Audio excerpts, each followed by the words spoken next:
Hey everyone! Welcome to part 3 of the solo run series of the original Kanto Starters. We left the alleged easiest for last, Bulbasaur, but is that still the case? Bulbasaur's base stats have an even spread with higher special.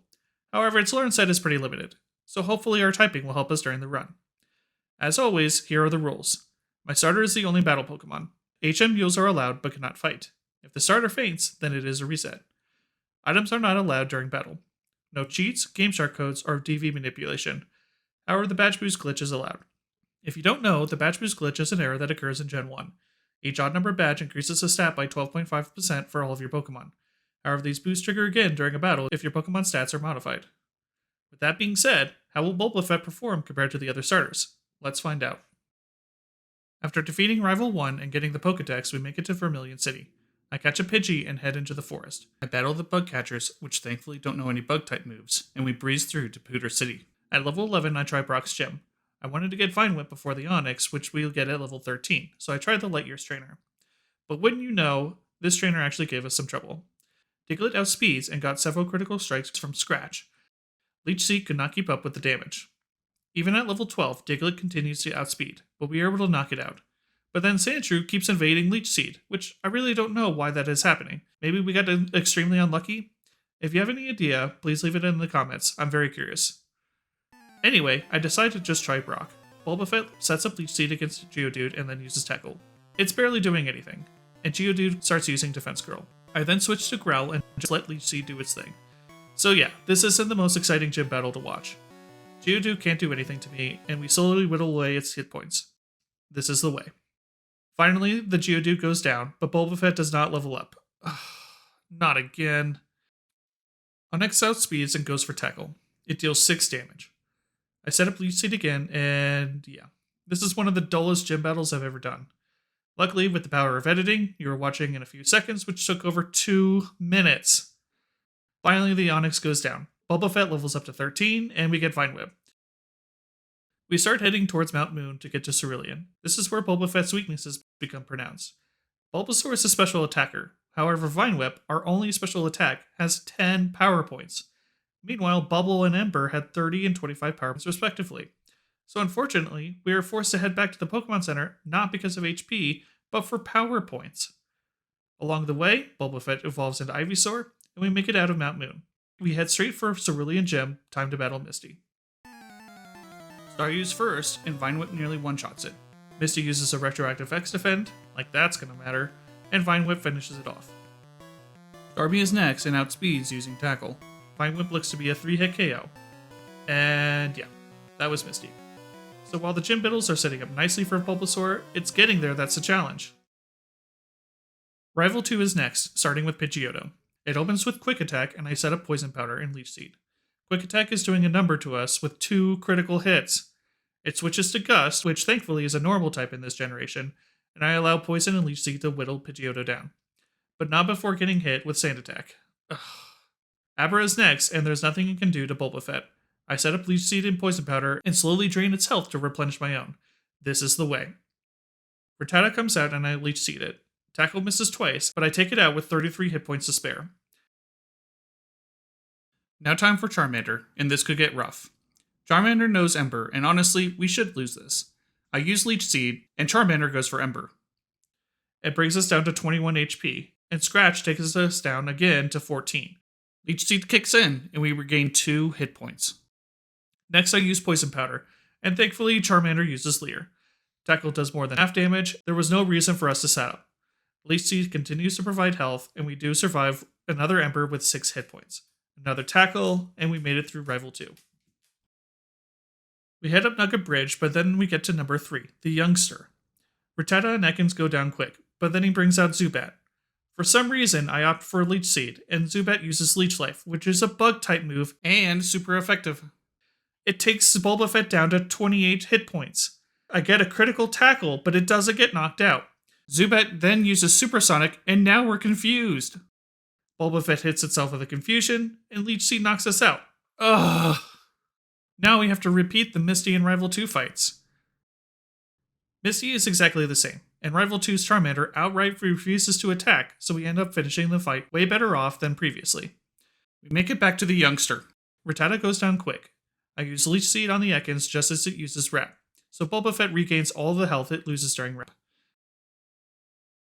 Finally, the Zubat.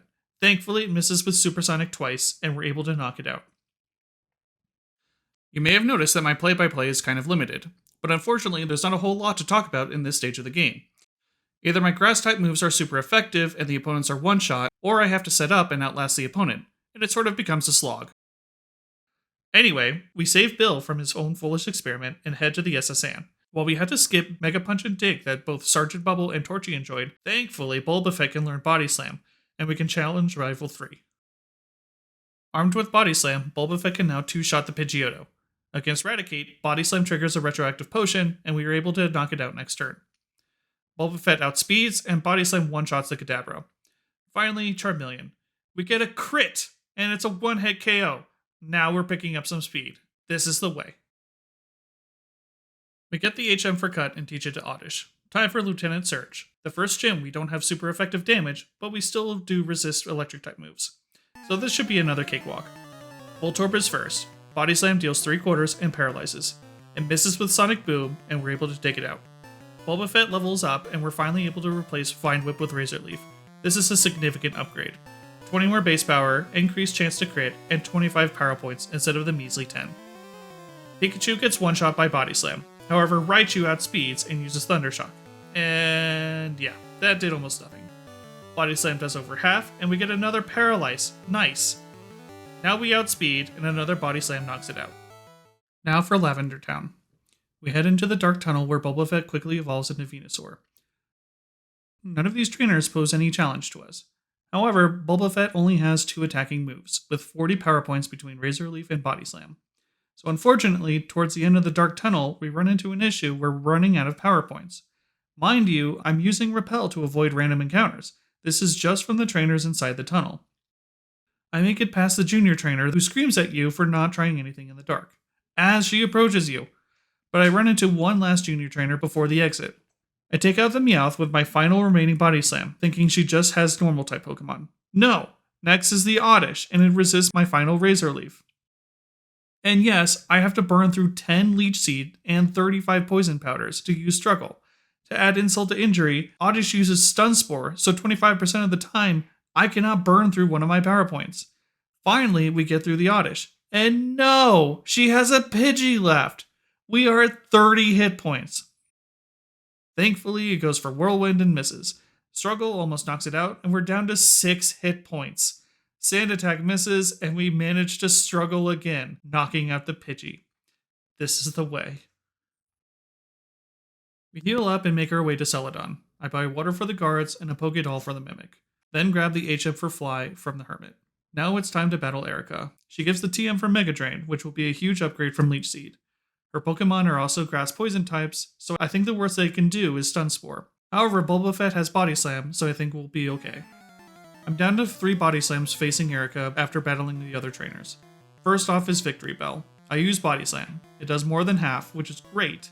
Poison Powder doesn't affect us, so next turn I use Razor Leaf. It crits, but barely does anything. However, I want to preserve my Body Slams, so I continue with Razor Leaf. Erika's brain melts as she keeps spamming Poison Powder. Finally, after 3 Razor Leaves, we're on to Tangela. Body Sleep again deals more than half, and Tangela uses Bind. It deals 4 damage, and Razor Leaf finishes it off. Finally, we're at Vileplume. Body Slam looks to be doing about a third, and again, Erika is dead set on using Poison Powder. We're able to take down Erika with minimal damage. Another gym badge, and more importantly, the TM for Mega Drain. We head down to the underground hideout and get to Giovanni in good time. If you thought he was easy before, Bulba Fett makes him an absolute joke. 3 Razor Leaves and another bounty is ours. Unfortunately, none of my Pokemon can learn Dig, so our property damage is going to be kept to a minimum this run. Flying to Lavender Town, we head up Pokemon Tower and face Rival 4, who historically has been a joke, and this time is no different. Body Slam one-shots the Pidgeotto, nearly knocks out the Execute. It triggers a retroactive potion, so another Body Slam knocks it out. Gyarados is paralyzed from Body Slam, so it gets 2-shot. And Body Slam knocks out both the Cadaver and Charmeleon. This is the way. Bulba Fett takes a side job from bounty hunting to Ghostbuster and be rewarded with a Pokeflute. We immediately head over to Saffron to clear out Silphco. We get the key card, and now it's time to face Rival Fivel. His Pokemon are significantly higher level than a few minutes ago, so this could get interesting. Pidgeot is first, and Body Slam is only doing about a third. It goes for Wing Attack, dealing some damage. Fortunately, Body Slam crits next turn, and we take it out. Execute is next, and I begin setting up Growth, which boosts my special. Rival Fivel takes a page from Erika and spams Poison Powder. This is the way. After 6 growths, Execute does get a Reflect off, so Body Slam is looking to be a 3-hit KO. It continues to spam Reflect, which does nothing, and we're able to knock it out with a Mega Drain. Gyarados is next, and I opt for Mega Drain. We get an unlucky crit, which doesn't even do half. Luckily, it goes for a Leer, and I use the higher base power of Razor Leaf to knock out the Gyarados. Alakazam is next. Bulba Fett outspeeds, but Body Slam does not knock it out. It uses Psybeam, and thanks to our 6 growths, it does almost nothing. Razor Leaf knocks it out. Finally, we're up against Charizard. I opt for Body Slam for the paralysis. It does about a third. Charizard uses Ember, and again, the 6 growths are really pulling their weight. But now we're burned. I try Razor Leaf, which isn't doing nearly as much as I had hoped. This time Ember crits, and we're down to 29 hit points. I use Mega Drain to get some health back. Charizard uses Ember. Luckily, it doesn't crit, and we're back down to 26 hit points. Mega Drain again, and it finishes the fight. Since I'm burned, I have to go back to the nice lady to heal up. Otherwise, it would have gone straight to Giovanni, because compared to Rival Fivel, who was significantly tougher, Giovanni remains a complete joke. Nidorino is Poison type, so I have to use Body Slam, hence why I healed the burn. However, Kangaskhan and Rhyhorn are both one-shot by Razor Leaf and Mega Drain, respectively. Nidoqueen does survive, but Poison Sting does nothing to us, and that's Giovanni II. Again, we're not able to dig our way out, but I do pick up the TMs for Swords Dance and Mimic. Since Bulba Fett is Poison type, I'm a little concerned about Sabrina. However, since I'm already here, I might as well try. We make it through the teleporters. Can we first try Sabrina with a type disadvantage? Let's find out. Cadaver is first. Bulba Fett outspeeds and Body Slam one-shots it. Next is Mr. Mime. Razor Leaf almost takes it out. It goes for Barrier, and another Razor Leaf knocks it out. Next is Venomoth. I decide to start setting up growths. Psybeam deals 20 damage, which is fine, but then it crits with Leech Life. Ugh. Honestly, I thought it would be spamming Poison Powder. After 3 growths, I use Body Slam. It does not knock it out. It hits again with Leech Life, and we're down to 68 hit points. Another Body Slam knocks it out, and we're up against Alakazam. Unfortunately, 3 growths was not enough to outspeed the Alakazam. It uses Reflect, and Body Slam isn't doing half. Luckily, it goes for Sciwave, and we're down to 33 hit points. Body Slam does not knock it out, nor do we get a paralysis. Again, it goes for Sciwave, and misses. That's some crazy good luck. Body Slam knocks it out, and we win. Hi, Oso from the future here. I actually had to look it up. Sciwave is only 80% accurate, which I find very bizarre when compared to Psybeam and Psychic that do more consistent damage and are 100% accurate. Looking back, this is a questionable victory, and in the future, I would have reset and try again. But for now, this is the way. We head down to Fuchsia City. We pick up the HM for Surf and the Gold Teeth for Strength. Now it's time for Koga. I'm not too concerned about Koga. Bulba Fett cannot get poisoned, so as long as we can withstand Weezing's self-destruct, we should be okay. Coughing comes out first. Mega Drain crits and does over half. Smog does next to nothing, and another Mega Drain crit knocks it out. Muck comes out, and Mega Drain isn't doing that much damage. I switch to Body Slam, and it takes Muck down below half. Poison Gas won't affect Bulba Fett, and Koga wastes 2x attacks on Muck. Body Slam, 2 shots to second Coughing, and now it's time for Weezing. Body Slam is looking to be a 4-hit KO. Koga uses X attack. Ugh, not great. Another Body Slam, and it's below half. Toxic doesn't affect us. Another Body Slam, and another Toxic. Okay, we win. So now it's time to head to Cinnabar Island and take on Blaine. I'm a bit concerned because both Ponyta and Rapidash know Fire Spin, which can be very annoying. And Arcanine does know Fire Blast. I also don't think I'll be able to one-hit KO either the Rapidash or the Arcanine, so we're going to have to take some super effective damage. Luckily, we do have Growth, and all fire moves are Special type in this generation. So as long as we can set up, we do have a chance. So how are we going to do against Blaine? Let's find out. I mistakenly start the fight with Body Slam. Luckily, Growlithe survives and counters with Agility. Now I begin setting up the growths. Ember is barely damaging Bulba Fett. After 6 growths, Body Slam one-shots the Growlithe and the Ponyta. Unfortunately, we level up, resetting the badge boost, and we're up against Rapidash. Body Slam isn't even doing half, and Rapidash uses Fire Spin, which crits. So in Gen 1, when the first multi-hit attack crits, they all crit. A 3-hit Fire Spin knocks us down to 71 hit points. I use Body Slam and get a Paralysis, and a Retroactive Super Potion. Mega Drain gets an unlucky crit, so it doesn't knock out the Rapidash. Another Retroactive Super Potion for Blaine. For some reason, I opt for Razor Leaf, which still does not knock out the Rapidash. It uses Fire Spin, which thankfully does not crit again, and you can see how little damage it's doing to us now. Razor Leaf finally knocks out the Unicorn, and we can move on to Blaine's Ace. With 6 growths, I opt for Mega Drain. It does less than half, but at least a chunk of HP is restored. Arcanine uses Fire Blast, which does less damage than we restored with Mega Drain. Another Mega Drain brings it down to critical health. Fire Blast again is not keeping up with our health restore. Not concerned about a burn, we knock out the Arcanine. Nice. So now we're off to Giovanni III, and we all know how this is going to go. Rhyhorn gets knocked out by Razor Leaf. Dugtrio by Mega Drain. Both Nidos require 2 hits to be knocked out, and a Mega Drain crit knocks out the Rhydon. Maybe it'll be a challenge one day, but today's not that day. Anyway, now it's time for Rival 6, and honestly, this could go either way. So let's see how we're going to do against them. Since Pidgeot no longer has Sand Attack, I decided to set up Growths against it. Pidgeot switches between Wing Attack and Agility while I'm setting up, until Wing Attack crits, brings us down to 58 hit points. Okay, never mind, I need to knock out the Pidgeot. I use Mega Drain in order to restore some HP, we knock out the Pidgeot, and we're over 100. Rhyhorn comes out, and I set up the final growth. Mega Drain one-shots the Rhyhorn, and nearly all of our HP is restored. Both the Execute and Gyarados are 2-shot. We've leveled up in time for Alakazam. We won't one-shot it, but we have +6 special. Side Beam does nothing, and we're able to 2-shot with Body Slam. Charizard is up last. Body Slam did maybe a quarter of damage. Flamethrower did almost nothing. I try Mega Drain, but we get another unlucky crit. Charizard again uses Flamethrower, and now Bulba Fett is burned. Another Mega Drain is dealing decent damage. Luckily, Charizard does not get another crit, and we're able to knock it out with 68 hit points remaining. I'm actually quite impressed on how well we're cruising with Bulba Fett. After the slog that was the beginning, it feels like we're making up some considerable time. I considered learning Sword Stance instead of Growth because it would take 3 turns instead of 6. However, because Venusaur excels at special attack, I decided to keep the moveset as it is. I'm hoping we get Sleep Powder soon because it will help with the Growth setup. Again, I'm not saving between Elite Four members. It's more of an achievement to fight them all in a straight shot rather than rely on RNG. I've also gathered some rare candies, but I'm going to attempt the Elite Four a few times before using them. So let's see how Bulba Fett does at level 53.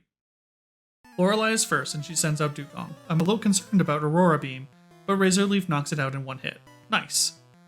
Cloyster also gets one hit KO'd, and now we're up against Slowbro.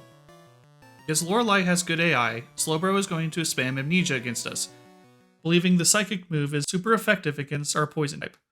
This is a perfect time to set up our growths.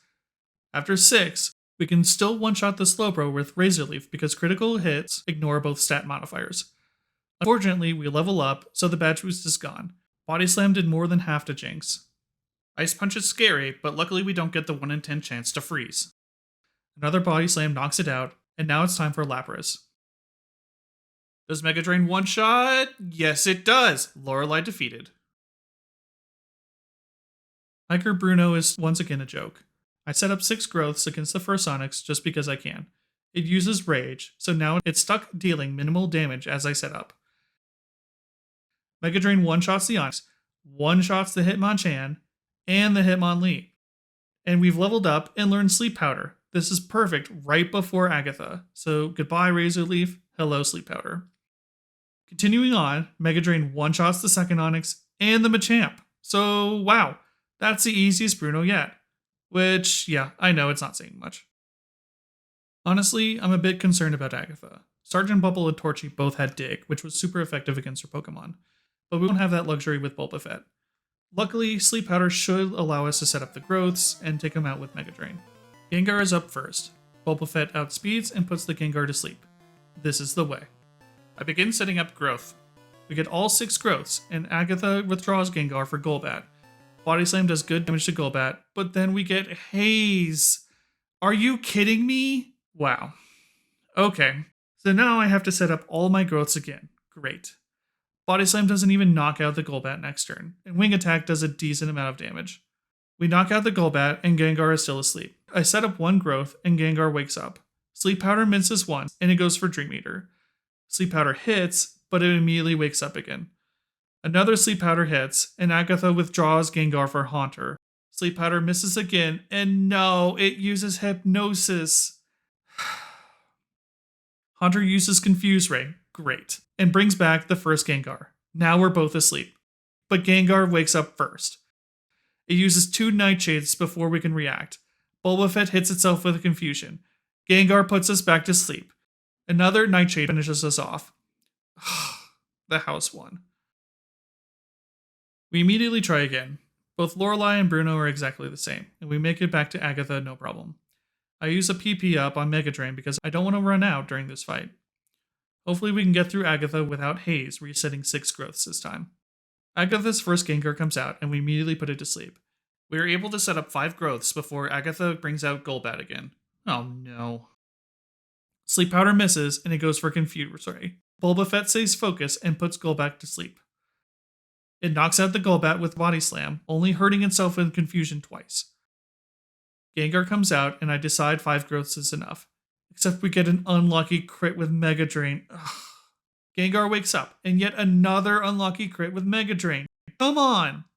Ever the roulette, Agatha withdraws Gengar and sends out Haunter. A third unlucky crit with Mega Drain? Why?